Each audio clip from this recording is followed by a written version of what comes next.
आपकी खबर, आपका अधिकार। आप देख रहे हैं एमपी रिपोर्ट न्यूज।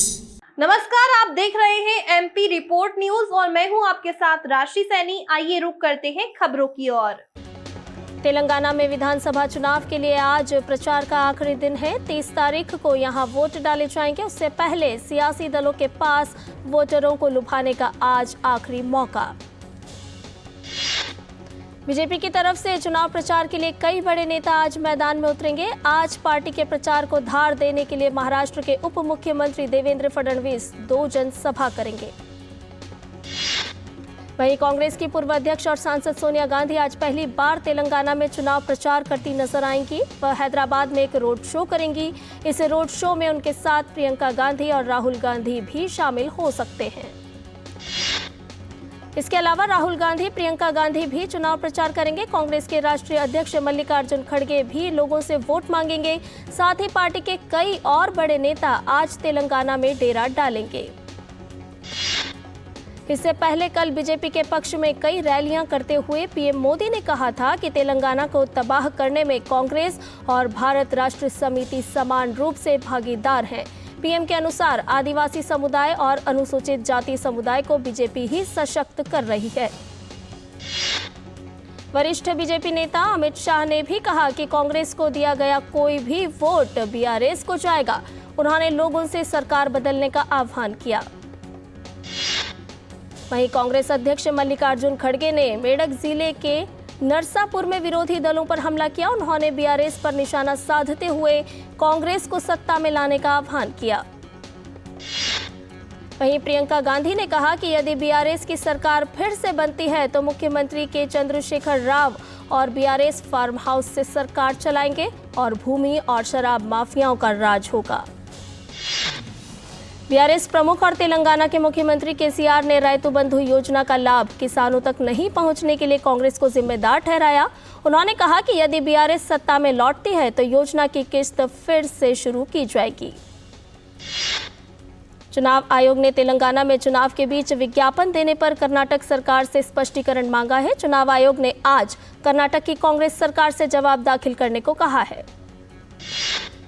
चुनाव आयोग ने कर्नाटक सरकार से तेलंगाना में ऐसे विज्ञापनों को तुरंत रोकने के आदेश भी दिए हैं। आयोग ने इसे आचार संहिता का उल्लंघन माना है। आयोग ने कहा कि इस मामले में किसकी अनुमति से इस तरीके से विज्ञापन चुनाव वाले राज्य में प्रकाशित करवाए गए। वहीं भारतीय जनता पार्टी ने इस मामले में चुनाव आयोग से शिकायत दर्ज कराई थी, जिसमें आरोप लगाया गया है कि कांग्रेस ने जनप्रतिनिधित्व कानून और आदर्श आचार संहिता का उल्लंघन किया है। केंद्रीय मंत्री पीयूष गोयल ने तेलंगाना चुनाव पर कहा, तेलंगाना में भाजपा जीतेगी और जीतने के बाद डबल इंजन सरकार राज्य को विकसित बनाने में कोई कसर नहीं छोड़ेगी।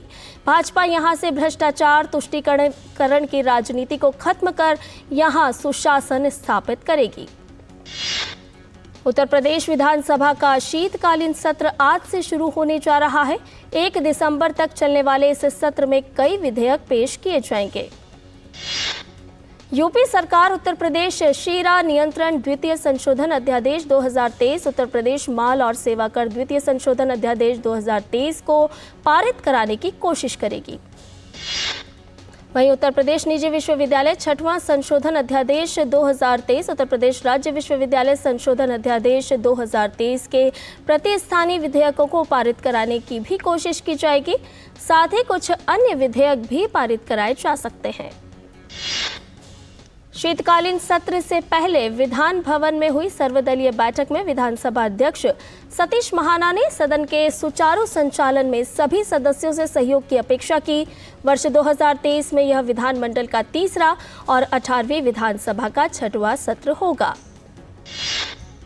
पंजाब विधानसभा का सत्र का आज से शुरू होगा। 2 दिवसीय सत्र में सरकार कई विधेयक पेश करेगी। सत्र के काफी हंगामेदार रहने के आसार दिखाई दे रहे हैं। नेता प्रतिपक्ष प्रताप सिंह बाजवा ने 10 मुद्दों पर चर्चा करने की मांग की। कानून व्यवस्था, किसानों से जुड़े मुद्दे, नशा तस्करी, प्रदेश पर बढ़ता कर्ज, सरकारी खजाने की फिजूल खर्ची जैसे विभिन्न मुद्दे सदन में उठाए जा सकते हैं। विपक्षी दल कांग्रेस ने केवल 2 दिन का सत्र बुलाने पर कड़ा ऐतराज जताया है। उत्तरकाशी के सिलक्यारा टनल में रेस्क्यू ऑपरेशन तेज हो गया है। वर्टिकल ड्रिलिंग 50 मीटर से ज्यादा तक पूरी हो गई है। इस बीच माइक्रो टनलिंग विशेषज्ञ क्रिस कूपर ने जानकारी दी है कि अब लगभग 5 से 6 मीटर जाना बाकी है। दूसरी तरफ सुरंग के अंदर मैनुअल ड्रिलिंग जारी है और पाइप को धकेलने के लिए ऑगर मशीन का उपयोग किया जा रहा है। अब तक करीब 2 मीटर मैनुअल ड्रिलिंग का काम पूरा हो चुका है। पाइप में फंसी ऑगर मशीन की ब्लेड और सॉफ्ट को काटने का कार्य पूरा करने के बाद ऑगर मशीन के हेड को निकालने का कार्य भी पूरा कर लिया गया है। वहीं बचाव अभियान पर राज्य सरकार के साथ केंद्र सरकार भी लगातार नजर बनाए हुए है। उत्तरकाशी के सिलक्यारा सुरंग में फंसे मजदूरों की सेहत की जानकारी के लिए रोबोटिक्स इंटेलिजेंस का इस्तेमाल किया जाएगा। इस काम के लिए भारतीय सेना ने ड्रोन मैन मिलिंद राज से संपर्क किया है। सुरंग में फंसे हुए श्रमवीरों को बचाने के लिए जहां सुरंग के अंदर बचाव कार्य जोरों पर है, तो वहीं सुरंग के मुख्य द्वार पर प्रार्थना और हवन भी किए जा रहे हैं। टनल में फंसे 41 मजदूरों के बचाव काम पर पीएम मोदी ने कहा कि सरकार और तमाम एजेंसियां मिलकर उन्हें संकट से बाहर निकालने में कोई कोर कसर बाकी नहीं छोड़ रही है। प्रधानमंत्री ने फंसे श्रमिकों के लिए प्रार्थना करने की अपील की। विदेश राज्य मंत्री मीनाक्षी लेखी आज से हंगरी और बुल्गारिया की 4 दिवसीय आधिकारिक यात्रा करेंगी। हंगरी की अपनी यात्रा के दौरान राज्य मंत्री Hungarian institute of international affairs में एक सम्मेलन को संबोधित करेंगी। हंगरी की अपनी यात्रा के बाद राज्य मंत्री बुल्गारिया के लिए रवाना होंगी। सोफिया में उनका बुल्गारिया के उपराष्ट्रपति से मुलाकात करने की उम्मीद है। राज्य मंत्री की हंगरी और बुल्गारिया यात्रा से इन देशों के साथ भारत के द्विपक्षीय संबंध और मजबूत होने की उम्मीद है। दिल्ली एनसीआर के कुछ इलाकों में सोमवार को बूंदाबांदी हुई। ठंड ने दस्तक दे दी, मगर लोगों को प्रदूषण से कोई राहत नहीं मिली। बादलों और बूंदाबांदी की वजह से स्मॉग की जो परत पहले ऊपर की तरफ थी, वह शाम होते होते नीचे की तरफ आ गई। अगले 3 दिनों तक हवाएं अब कमजोर रहेंगी। ऐसे में प्रदूषण से बड़ी राहत मिलने की कोई उम्मीद भी नहीं दिख रही है। मौसम विभाग के पूर्वानुमान के अनुसार आज से 30 नवंबर तक प्रदूषण का स्तर बेहद खराब स्थिति में ही बना रहेगा। गुजरात में बेमौसम बरसात के दौरान बिजली गिरने की घटनाओं में 20 लोगों की मौत हो गई। फसलों के नुकसान के अलावा सौराष्ट्र के मोरबी जिले में सैरेमिक उद्योग को भी काफी नुकसान हुआ है, क्योंकि यहां तेज बारिश की वजह से फैक्ट्रियों को बंद कर दिया गया। बिजली गिरने की घटनाओं में गृह मंत्री अमित शाह ने दुख जताया है। उन्होंने कहा कि स्थानीय प्रशासन राहत बचाव कार्यों में लगा है। तमिलनाडु के कई जिलों में भारी बारिश हुई। भारी बारिश के चलते अधिकारियों को चेन्नई, चेंगलपट्टू, तिरुवल्लुर और कांचीपुरम के सभी स्कूलों में छुट्टी घोषित करनी पड़ी। तमिलनाडु में चेन्नई, चेंगलपट्टू, तिरुवल्लुर समेत कई तटीय इलाकों में झमाझम बारिश से कई जगहों पर जल जमाव की स्थिति हो गई। लगातार हो रही बारिश के चलते कई जगहों पर यातायात प्रभावित हुआ है।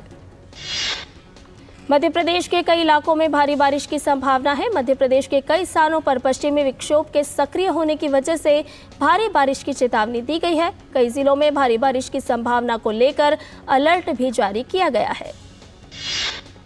पंजाब में भी सुबह और शाम के समय तापमान में गिरावट दर्ज की गई है। शहर में दिन भर बादल छाए रहने से मौसम का मिजाज बदल गया है। बारिश होने से ठंड बढ़ गई है।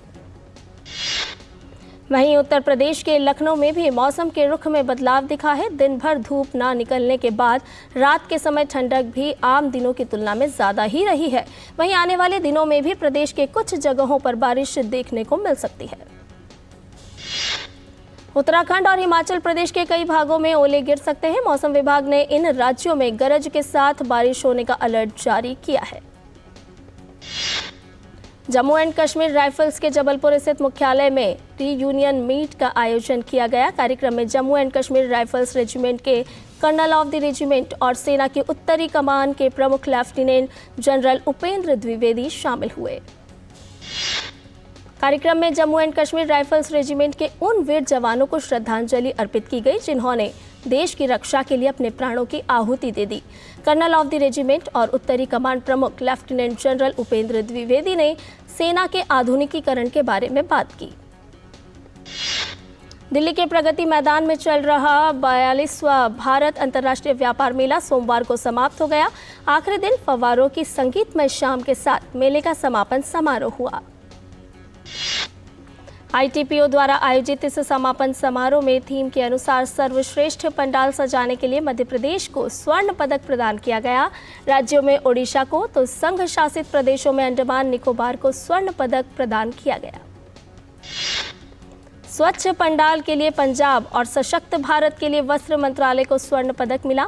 PSU में PNB को जहां स्वर्ण पदक से नवाजा गया तो वहीं विदेशों के पंडाल में UAE को स्वर्ण मिला। मंत्रालय और विभागों में आयुष मंत्रालय को स्वर्ण, CBDT और इनकम टैक्स को रजत, रेल मंत्रालय को कांस्य और इलेक्ट्रॉनिक्स एंड इंफॉर्मेशन टेक्नोलॉजी को प्रशंसा पत्र प्रदान किया गया। सबसे लोकप्रिय पंडाल के लिए इनकम टैक्स को स्वर्ण पदक, खान मंत्रालय को रजत और ऊर्जा मंत्रालय को कांस्य पदक प्रदान किया गया। 14 दिनों के इस मेले में 10 लाख से ज्यादा लोगों ने अवलोकन किया। गौरतलब है कि भारत अंतर्राष्ट्रीय व्यापार मेला 14 नवंबर को शुरू होकर 27 नवंबर तक चला। इस बार ये मेला 1,10,000 वर्ग मीटर में आयोजित किया गया, जो अब तक सबसे बड़ा मेला रहा। मेले की थीम वसुधैव कुटुंबकम रखी गई थी। 15 नवंबर से शुरू हुई विकसित भारत संकल्प यात्रा हिमाचल प्रदेश की ऊंची चोटियों पर बर्फबारी में भी पूरे उत्साह के साथ जारी है। प्रदेश में जारी संकल्प यात्रा के बीच जनजातीय क्षेत्र काजा और केलांग में ताज़ा हिमपात हुआ है। इन क्षेत्रों में तापमान -6 डिग्री से -8 डिग्री तक गिर चुका है। लाहौल स्पीति जिले की ग्राम पंचायत कारदंग और बरबोग में जब विकसित भारत संकल्प यात्रा का रथ पहुंचा तो वहां सड़कों में पानी जमा था। बावजूद इसके यात्रा जारी रही। कड़ाके की ठंड के बावजूद यात्रा के लिए स्थानीय लोगों का भारी समर्थन देखने को मिला। लाहौल की कारदंग पंचायत के उप प्रधान टशी दावा ने कहा कि विकसित भारत संकल्प यात्रा के माध्यम से लोगों को केंद्र सरकार की महत्वपूर्ण व जन कल्याणकारी योजनाओं की जानकारी मिल रही है। यात्रा के दौरान लोगों की स्वास्थ्य जांच की गई, साथ ही आभा कार्ड भी बनाए गए। कुल्लू जिले की मोहल पंचायत पहुंचने पर लोगों को विकसित भारत संकल्प यात्रा में केंद्र सरकार की जन कल्याणकारी योजनाओं की जानकारी दी गई। इस अवसर पर किसानों को कृषि में बहुउपयोगी एग्री ड्रोन की जानकारी प्रदर्शन के माध्यम से दी गई। निश्चित रूप से प्रदेश के विभिन्न भागों में कड़ाके की ठंड के बावजूद विकसित भारत संकल्प यात्रा में लोगों का यात्रा को लेकर खासा उत्साह है, जिसके चलते विकसित भारत संकल्प यात्रा केंद्र की जन कल्याणकारी योजनाओं को लोगों को पहुंचाने में कामयाब हो रही है। भारत, दक्षिण अफ्रीका और मिस्र ने विश्व व्यापार संगठन के विवाद निपटान निकाय में प्रस्तावित सुधारों को लेकर चल रही चर्चा के संबंध में एक प्रस्ताव पेश किया है। हरियाणा मंत्रिमंडल ने राज्य भर में उच्च गुणवत्ता वाली प्रौद्योगिकी और संचार बुनियादी ढांचे की उपलब्धता बढ़ाने के लिए संचार और कनेक्टिविटी बुनियादी ढांचा संशोधन नीति 2023 को मंजूरी दे दी है। राज्य मंत्रिमंडल की बैठक के बाद एक आधिकारिक बयान में कहा गया कि संशोधित नीति संचार और कनेक्टिविटी नीति 2017 की जगह लाई गई है। यह 2022 में केंद्रीय संचार मंत्रालय द्वारा अधिसूचित संशोधित भारतीय टेलीग्राफ मार्ग का अधिकार नियमों का पालन करती है। DTH सेवा देने वाली कंपनी डिश टीवी ने निदेशकों की नियुक्ति के लिए शेयरधारकों की मंजूरी लेने के लिए 22 दिसंबर को एक असाधारण आम बैठक बुलाई है। डिश टीवी ने कहा कि उसके निदेशक मंडल ने एक बैठक में इस पर विचार किया और 22 दिसंबर 2023 को अपने इक्विटी शेयरधारकों की EGM बुलाने की मंजूरी दे दी। वित्त मंत्री निर्मला सीतारमण ने प्रधानमंत्री नरेंद्र मोदी के वर्ष 2024 में अच्छे बहुमत के साथ सत्ता में वापसी करने का दावा करते हुए कहा कि इसे लेकर वैश्विक निवेशकों को घबराने की जरूरत नहीं है। इसी के साथ निर्मला सीतारमण ने यह भी कहा कि सरकार आर्थिक वृद्धि की रफ्तार तेज करने के लिए व्यवस्थागत सुधार लागू करने को प्रतिबद्ध है। नेविगेशन सेवा देने वाली कंपनी ने जानकारी दी है कि मैपमा इंडिया के निदेशक मंडल ने कंपनी की 500 करोड़ रुपए जुटाने की योजना को मंजूरी दे दी है। मैपमा इंडिया के ब्रांड नाम के तहत संचालित सी इन्फो सिस्टम को धन जुटाने से पहले शेयरधारकों की मंजूरी और अन्य वैधानिक अनुमोदन लेने की आवश्यकता होगी। भारतीय प्रतिभूति एवं विनिमय बोर्ड ने हिरन ऑर्गेके लिमिटेड द्वारा जीडीआर जारी करने में हेराफेरी करने के एक मामले में अरुण पंचारिया को नोटिस जारी करते हुए उन्हें लगभग 26.25 करोड़ रुपए का भुगतान करने के लिए कहा है। बाजार नियामक ने 23 नवंबर को जारी अपने नोटिस में पंचारिया को 15 दिन के अंदर भुगतान नहीं होने पर गिरफ्तारी और संपत्तियों के साथ साथ बैंक खातों को कुर्क करने की चेतावनी भी दी है। देश की सबसे बड़ी सूचना प्रौद्योगिकी सेवा निर्यातक टीसीएस ने समर्पित जनरेटिव कृत्रिम बुद्धिमत्ता मंच मुहैया कराने के लिए अमेजन वेब सर्विसेज के साथ गठजोड़ की घोषणा की। टाटा समूह की कंपनी टाटा कंसल्टेंसी सर्विसेज ने हाल ही में घोषणा की है कि उसने दुनिया भर में 1 लाख कर्मचारियों को जिन एआई से संबंधित बुनियादी प्रशिक्षण दिया है। रियल एस्टेट क्षेत्र के विशेषज्ञों ने कहा है कि बाजार नियामक सेबी का छोटे एवं मध्यम रियल एस्टेट निवेश ट्रस्ट स्थापित करने का निर्णय जमीन जायदाद क्षेत्र के विकास में महत्वपूर्ण कदम है। विशेषज्ञों का यह भी कहना है कि इससे निवेश के नए माध्यम यानी किराया अर्जित करने वाली रियल एस्टेट संपत्तियों में आंशिक स्वामित्व की वृद्धि को गति मिलेगी। इस साल देश में लग्जरी मकानों की बिक्री में अच्छी खासी बढ़ोतरी देखने को मिली है। जनवरी से सितंबर के दौरान भारत में 4 करोड़ रुपए से अधिक कीमत के लग्जरी मकानों की बिक्री में 97% की बढ़ोतरी दर्ज की गई है। लग्जरी मकानों की बिक्री में खासतौर पर 7 शहर दिल्ली, राष्ट्रीय राजधानी क्षेत्र, मुंबई, पुणे, हैदराबाद, बेंगलुरु, चेन्नई और कोलकाता प्रमुख शहरों के तौर पर उभरे हैं। इनमें 3 मार्केट दिल्ली, एनसीआर, मुंबई और हैदराबाद शीर्ष पर रहे हैं। एचडीएफसी बैंक ने नाबार्ड के पूर्व अध्यक्ष डॉक्टर हर्ष कुमार भनवाला को लगातार 3 वर्षों की अवधि के लिए निदेशक नियुक्त किया। ग्रीस के प्रधानमंत्री किरियाकोस मित्सोटाकिस ने ब्रिटेन के प्रधानमंत्री ऋषि सुनक पर लंदन में निर्धारित बैठक रद्द करने का आरोप लगाया है। ग्रीस ने कई बार ब्रिटिश संग्रहालय से लगभग 2500 मूर्तियों को स्थायी रूप से वापस लौटाने को कहा है, जिन्हें ब्रिटिश राजनयिक लॉर्ड एल्गिन ने 19वीं शताब्दी की शुरुआत में पार्थेनन मंदिर से हटा दिया था। मित्सोटाकिस का कहना है कि सुनक के आयोजित बैठक में मूर्तियों से संबंधित मुद्दे पर भी बातचीत की उम्मीद थी, पर ब्रिटिश प्रधानमंत्री ने हमारी कुछ घंटे पहले ही नियोजित बैठक को रद्द कर दिया। प्रधानमंत्री नरेंद्र मोदी भी विश्व जलवायु कार्रवाई शिखर सम्मेलन में भाग लेने के लिए संयुक्त अरब अमीरात की यात्रा करेंगे। ये सम्मेलन जलवायु पर संयुक्त राष्ट्र कॉन्फ्रेंस ऑफ पार्टीज की 28वीं बैठक का हिस्सा है, जिसे COP28 के नाम से जाना जाता है। दुनिया के अलग अलग हिस्सों में आज सुबह भूकंप के तेज झटके महसूस किए गए। राष्ट्रीय भूकंप विज्ञान केंद्र के मुताबिक पाकिस्तान में सुबह 3:38 पर रिक्टर पैमाने पर 4.2 तीव्रता का भूकंप के झटके महसूस किए गए। वहीं पापुआ न्यू गिनी में भी भूकंप के झटके महसूस किए गए। यह भूकंप की तीव्रता रिक्टर पैमाने पर 6.6 रही। संयुक्त राष्ट्र सुरक्षा परिषद के 15 सदस्यीय निकाय की बैठक हुई। बैठक में उत्तर कोरिया के जासूसी उपग्रह प्रक्षेपण को लेकर चर्चा की गई।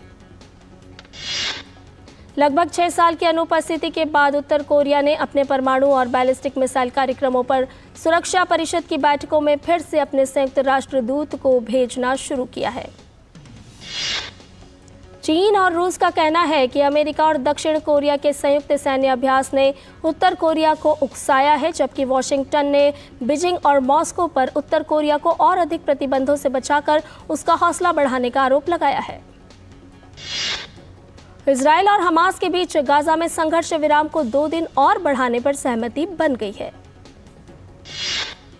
कतर के विदेश मंत्रालय के प्रवक्ता माजिद अल अंसारी की ओर से सोशल मीडिया पोस्ट पर कहा गया है कि गाजा पट्टी में इजरायल और हमास के बीच संघर्ष विराम को 2 दिनों के लिए बढ़ाया जाएगा, जिससे और बंधकों और कैदियों की रिहाई हो सकेगी। कतर इजरायल और हमास के बीच बातचीत में मध्यस्थता कर रहा है। सूत्रों के अनुसार यह घोषणा अमेरिकी विदेश मंत्री एंटनी ब्लिंकन की ओर से सोमवार को कतर के प्रधानमंत्री के साथ बातचीत के बाद आई है। पाकिस्तान के अशांत खैबर पख्तूनख्वा प्रांत में सुरक्षा बलों के काफिले को निशाना बनाकर पाकिस्तानी तालिबानी आतंकवादी संगठन के एक गुट द्वारा किए गए आत्मघाती बम हमले में कम से कम 2 लोगों की मौत हो गई है और 10 अन्य घायल हो गए हैं। पाकिस्तान की अदालत ने पूर्व प्रधानमंत्री इमरान खान को 14 दिन की न्यायिक हिरासत में भेज दिया है और देश की भ्रष्टाचार रोधी संस्थान की इस गुजारिश को खारिज कर दिया कि उसे दी गई खान की रिमांड को बढ़ाया जाए। भारत और ऑस्ट्रेलिया के बीच 5 मैचों की T20 सीरीज का तीसरा मुकाबला आज गुवाहाटी में खेला जाएगा। भारत इस सीरीज में 2-0 से आगे है। पहले 2 मुकाबले अपने नाम कर चुकी टीम इंडिया की कोशिश आज तीसरा मैच जीतकर सीरीज पर कब्जा जमाने की होगी। वहीं दूसरी ओर ऑस्ट्रेलिया के लिए सीरीज में बने रहने के लिए इस मैच को हर हाल में जीतना होगा। गुजरात टाइटंस ने IPL के अगले सत्र के लिए शुभमन गिल को अपना नया कप्तान नियुक्त किया है। इसकी घोषणा गुजरात फ्रेंचाइजी की ओर से आधिकारिक घोषणा के रूप में की गई है। हरियाणा और पंजाब ने हॉकी इंडिया सीनियर पुरुष राष्ट्रीय चैंपियनशिप के फाइनल में जगह बना ली है। सेमीफाइनल मुकाबले में हरियाणा ने तमिलनाडु को हराकर फाइनल में प्रवेश किया। हॉकी इंडिया सीनियर पुरुष राष्ट्रीय चैंपियनशिप के दूसरे सेमीफाइनल में पंजाब की टीम ने कर्नाटक को 5-1 के अंतर से हराकर फाइनल का टिकट कटाया। प्रतियोगिता का फाइनल मुकाबला आज खेला जाएगा। अमेरिका कप से पहले प्रतियोगिता में हिस्सा लेने वाली टीमों के बीच एक अभ्यास रेस का आयोजन किया गया, जिसमें अलिंगी रेड बुल रेसिंग टीम को हार का सामना करना पड़ा। मोटोजीपी के महान Valentino Rossi FIA world insurance championship को मेंस 24 ओवर्स प्रतियोगिता में नई LMGT 3 कैटेगरी की BMW के साथ उतरेंगे। इसकी जानकारी प्रतियोगिता के आयोजकों ने सोमवार को दी। प्रीमियर लीग में फुलहैम ने वुल्वरहैम्पटन वॉन्डरर्स को 3-2 के अंतर से हरा दिया। 2-2 की बराबरी पर चल रहे मैच में मिले अतिरिक्त समय में फुलहैम के मैथ्यूज ने पेनल्टी शूट को गोल में तब्दील कर टीम को 3-2 से जीत दिला दी। गोवा में चल रहे 54वें भारतीय अंतर्राष्ट्रीय फिल्म महोत्सव का आज समापन होगा, जिसमें आज फ्रांसीसी फिल्म एंडलेस समर सिंड्रोम का एशियाई प्रीमियर होगा। इसके साथ ही गोल्डन पिकॉक पुरस्कार की भी घोषणा होगी। अमेरिकी अभिनेता और फिल्म निर्माता माइकल डगलस को समापन समारोह में सत्यजीत रे लाइफ टाइम अचीवमेंट पुरस्कार से सम्मानित किया जाएगा। भारत में CCTV कैमरे बनाने वाली भारत की पहली कंपनी स्पर्श ने लोकप्रिय बॉलीवुड स्टार सोनू सूद को अपना ब्रांड एम्बेसडर बनाया है। सोनू सूद ने कहा, मैंने हमेशा भारत में बने ब्रांड को मान्यता दी है और उसका समर्थन किया है। मैं स्पर्श CCTV कैमरों से जुड़कर रोमांचित हूँ। एनिमल में रणबीर कपूर को देखने के लिए क्रेजी हुए फैंस। एडवांस बुकिंग में फिल्म ने लाखों कमाए। प्रसिद्ध बॉलीवुड फिल्म निर्माता सुनील दर्शन अपनी 2003 की हिट फिल्म अंदाज की अगली कड़ी अंदाज 2 की शूटिंग शुरू करने के लिए तैयार है। फिल्म निर्माता ने खुलासा किया कि सीक्वल में 3 प्रमुख भूमिकाओं को पेश किया जाएगा, जिसमें नए चेहरों को सामने लाने की उम्मीद है। फिल्म फेयर OTT अवार्ड्स की घोषणा हो गई है। इस लिस्ट में कई बड़े नाम शामिल हैं। डार्लिंग्स की आलिया भट्ट ने सर्वश्रेष्ठ अभिनेत्री और मनोज वाजपेयी ने एक बंदा के लिए सर्वश्रेष्ठ अभिनेता की ट्रॉफी जीती। अभिनेता रणवीर सिंह को सिनेमा में योगदान के लिए आगामी रेड सी इंटरनेशनल फिल्म फेस्टिवल में करियर सम्मान से नवाजा जाएगा। यह महोत्सव सऊदी अरब के जेद्दा में होगा।